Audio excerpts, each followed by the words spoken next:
HR. Where can I help you? Yeah, Robert Dayton's still a manager down there. He is. Is he in? He is. He's with a customer at the moment. Would you like to hold or would you like to leave a message? I can hold him, man. Okay. Look, I was down there yesterday, and I was trying to get a file. And one of your clerks is showing me some files and stuff.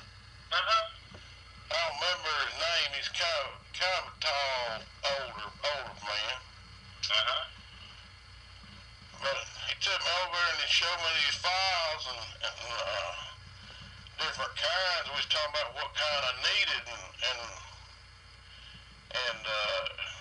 anyway, he said one of them was a round bastard.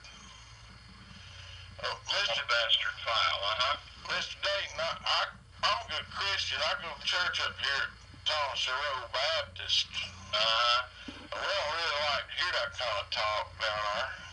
Well, that's what the file is called. Well, I know. And that's the name on the package. I know, but I told him I wanted one of them flat motherfuckers.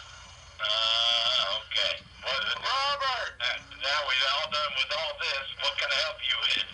John Spaller, Macon, Georgia. Hey, John!